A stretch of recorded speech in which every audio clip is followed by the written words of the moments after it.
Hey friends, welcome back to the channel. And in this video, let's understand how we can design a unique ID generator.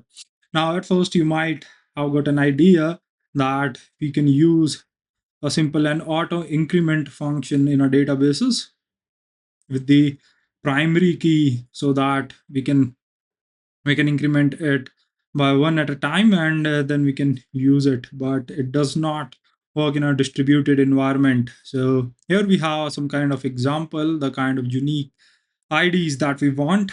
And if you look at the requirements, each of the IDs must be unique. All IDs must be numerical values only. As shown here, it should fit in a 64-bit. They should be ordered by date, and we can generate over 10,000 unique IDs per second. So, um, so we'll be discussing about multiple options. These are multi-master replication, UUID, ticket server approach, and the Twitter Snowflake approach. So first, let's start with the multi-master replication. So in this, we have multiple databases with us, and these are connected with our web servers. Now in this, we are going to use database auto increment feature only, but rather than incrementing that auto increment by 1, we'll be incrementing it by k.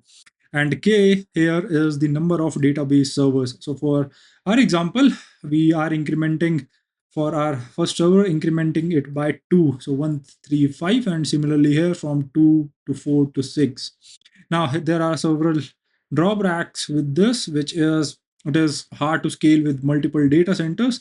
So both of these databases can be in a single data center, but if we have multiple data centers, how we are going to scale it? So that is going to be difficult. Similarly, IDs cannot go up with the time across multiple servers, across multiple data centers, and it cannot scale well when either of the server is down or more servers are added. So these are the quite challenges with this. The second is the UUID, or the universal unique identifier. So this is basically a 128-bit number that is used to identify information in the computer system. So this is taken from Wikipedia, and you can see the examples of how this UUID uh, looks.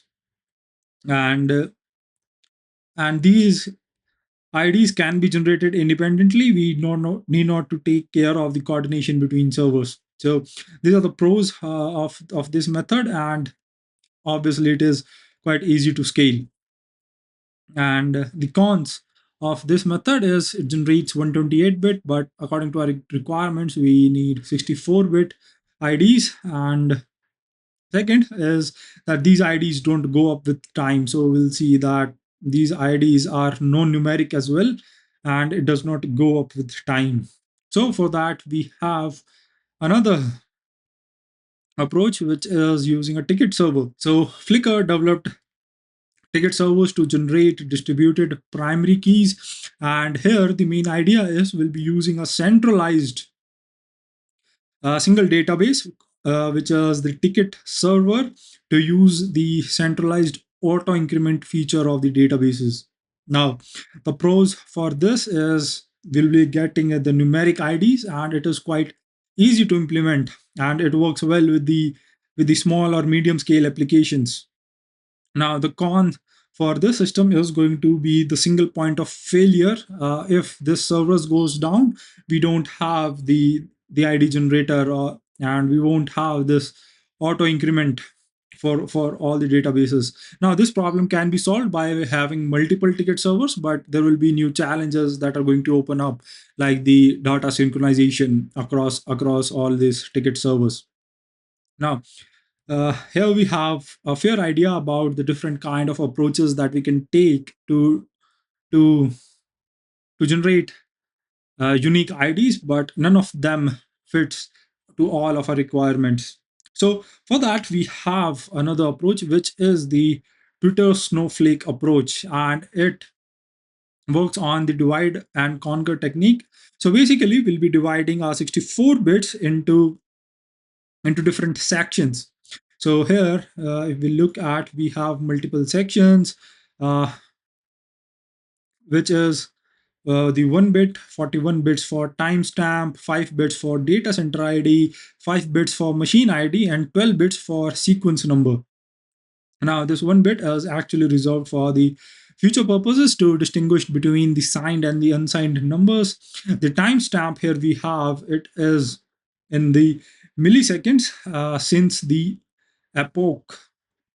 For the Twitter Snowflake default, we have epoch, which is the time, which is November 4th, and the time that you can have a look. And the 5 bits are reserved for data center. So basically, we can have 2 to the power 5, which is 32 data centers, and similarly for the machines as well. And in the end, we have a sequence number, which is of 12 bits.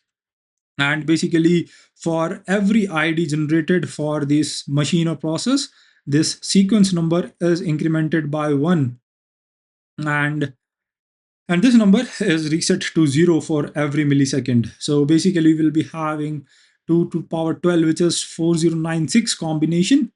And in theory, what we can say from this is, at maximum, any machine can support 4096 unique new IDs per millisecond.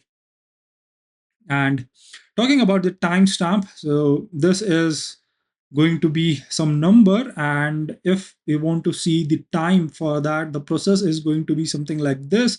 We are going to convert it into decimal, then we are going to add the Twitter epoch, which is going to be a similar number corresponding to this date and time. Then we'll get the kind of milliseconds, and which we are going to convert into the UTC time, and hence we'll get the last date and time. So if we look at the timestamp, we'll have 2 to power 41, which is approximately 69 years for this timestamp, unique timestamp IDs that we can generate. And if we use kind of custom epoch, we can easily delay this.